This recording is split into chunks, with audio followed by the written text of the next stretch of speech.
ఒకసారి మీరు మా 7,000 చంద్రబాబు గారు పవన్ కళ్యాణ్ గారు మీకు ఇచ్చిన మాట ప్రకారం ఇచ్చారు. 7,000 4,000 పెంచాం కదా. పెంచిన దాంతో పాటు 3,000 రూపాయలు 3 నెలలు, ఏప్రిల్లో 1000, మేలో 1000, జూన్లో 1000, ఇప్పుడు 4,000, మొత్తం 7,000 ఇచ్చా. ఓకే చూడు. ఓకే అదే ఉందంటారా?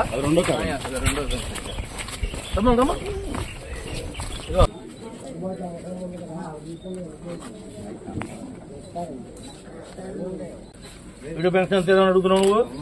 లీటర్ వేయండి అమ్మా. చంద్రబాబు గారు పవన్ కళ్యాణ్ గారు 7,000, 4,000 ప్లస్ 3,000 అమ్మా.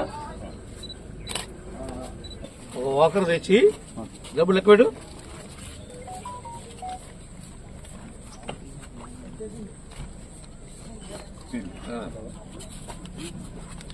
బాబాయ్ 7,000 రూపాయలు మాట ప్రకారం ఇచ్చాం.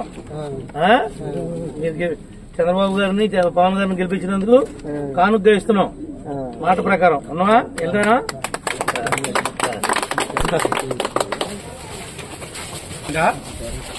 బాగా చూడండి సార్. అమ్మా మీకు ఇచ్చిన మాట ప్రకారం 1,000 రూపాయలు పెన్షన్ పెంచడం జరిగింది. 7,000 రూపాయలు ఇస్తున్నాం ఈ నెలలో. కానీ వచ్చే నెల నుంచి 4,000 వస్తాయి. అంటే పెంచిన 1000 మనం 20,000 కదా పెంచాం. అంటే ఏప్రిల్ మే ఇస్తా ఉన్నాం కాబట్టి అవి కూడా 3,000 కల్పిస్తున్నాం. 2, 3, 4, 5, 7,000. చంద్రబాబు గారు పవన్ కళ్యాణ్ గారు ఇచ్చినటువంటి మాటలనే నిలబెట్టుకున్నాం. మీరు ఏర్పాటు చేసిన ప్రభుత్వం ఇది.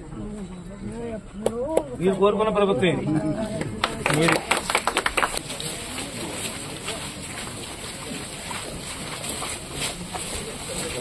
లేదండి.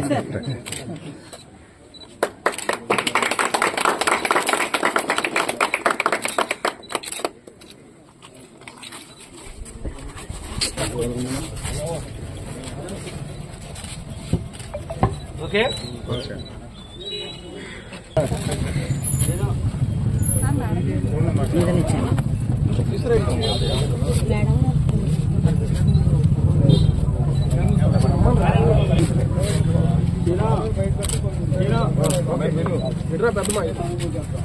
ఈరోజు 1వ తారీఖు సందర్భంగా ఇచ్చినటువంటి హామీల్లో ఏదైతే పేదవారు దురదృష్టవశాత్తు భర్తను కోల్పోయినటువంటి వాళ్ళు,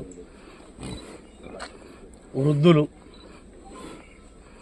అదేవిధంగా వివిధ కారణాలతో వైకల్యం వచ్చినటువంటి వాళ్ళకందరికీ కూడా ఏదైతే ఎన్నికలకు ముందు మా నాయకుడు చంద్రబాబు నాయుడు గారు, పవన్ కళ్యాణ్ గారు, మోదీ గారు మేము మేనిఫెస్టోలో పెట్టాము, ఇస్తానని చెప్పాము. మాట తప్పకుండా ప్రతి పెన్షన్దారుడికి కూడా 1,000 రూపాయలు పెంచుతున్నామని చెప్పాం.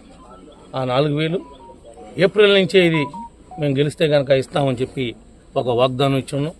ఏప్రిల్లో 1000, మేలో 1000, జూన్లో 1000, ఆ 3 నెలలు 3,000, దీనిలో 4,000 కలిపి 7,000 రూపాయలు మరి అప్పచెప్పడం జరిగింది. ఇది రాష్ట్ర వ్యాప్తంగా ఇదే 6 గంటలకి అన్ని గ్రామ పంచాయతీల్లో, అన్ని డివిజన్లలో, అన్ని వార్డుల్లో మరి ఈ కార్యక్రమం ఒక పండుగ వాతావరణంలో మరి ప్రారంభించడం జరుగుతుంది.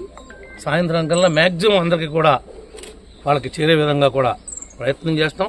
కానీ కొన్ని విషయాలు మీ దృష్టికి తీసుకురావాలి.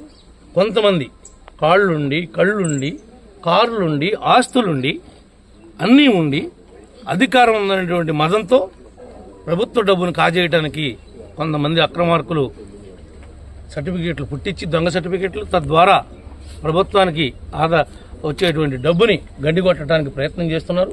దాని మీద కూడా కలెక్టర్ గారి దృష్టికి, ప్రభుత్వం దృష్టికి తీసుకుని వాళ్ళ మీద చర్యలు కూడా చేపడతాం. వాళ్ళకి ఎవరైతే సర్టిఫికేట్లు ఇలాంటి దొంగవి ఇచ్చారో అన్నీ ఉండగా కూడా ఈ విధంగా పేదవారికి చెందాల్సినటువంటి వాళ్ళకి చెందకుండా వీళ్ళు మధ్యలో కొన్ని పెన్షన్లని కాజేస్తా ఉన్నారు. దాని మీద కూడా దర్యాప్తు జరిపించి ఎవరైనా సరే కరుడు గట్టిన వైఎస్ఆర్ నాయకుడికి కార్యకర్త కూడా నిజంగా అర్హత ఉంటే అలాంటి పెన్షన్దారుడు ఎవరు కూడా గుండె మీద చేసుకుని ఉండే విధంగా మా నాయకుడు ఆదేశాలు ఇచ్చారు. ఇక్కడ రాజకీయాలు ముఖ్యం కాదు, వాళ్ళకు ఉన్నటువంటి కుటుంబ ఇబ్బందులు ముఖ్యం. దాన్ని దృష్టిలో పెట్టుకుని వాళ్ళందరికీ కూడా న్యాయం చేయమని చెప్పి స్పష్టమైనటువంటి ఆదేశాలు ఉన్నాయి. అలాంటి వారందరికీ కూడా న్యాయం ఉన్న వాళ్ళందరికీ కూడా న్యాయం జరుగుతుంది. ఎవరైతే మాత్రం ఈ దొంగతనంగా కాజేసేటువంటి ఈ యొక్క దోపిడీదారులు ఉన్నారో వాళ్ళని మాత్రం తప్పనిసరిగా అడ్డుకుంటాం, వాళ్ళ మీద చర్యలు కూడా చేపడతాం.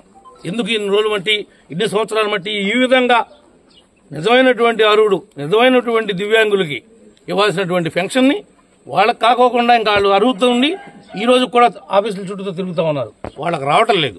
కానీ వీళ్ళు మాత్రం ఉత్తుపునానికి కార్లు వేసుకెళ్లి పెన్షన్ తెచ్చుకుంటున్నారు. అలాంటి వాళ్ళందరూ కూడా ఏ రేటింగ్ కూడా జరుగుతుందని చెప్పి కూడా ఈ సందర్భంగా తెలియజేస్తాం. Thank you. ముఖ్యంగా మా నాయకుడు చంద్రబాబు నాయుడు గారికి, పవన్ కళ్యాణ్ గారికి, నరేంద్ర మోడీ గారికి, మా కూటమిలో ఉన్నటువంటి మాకు సహకరించినటువంటి ప్రజలకు ప్రత్యేకంగా కృతజ్ఞతలు తెలియజేసుకుంటున్నాం.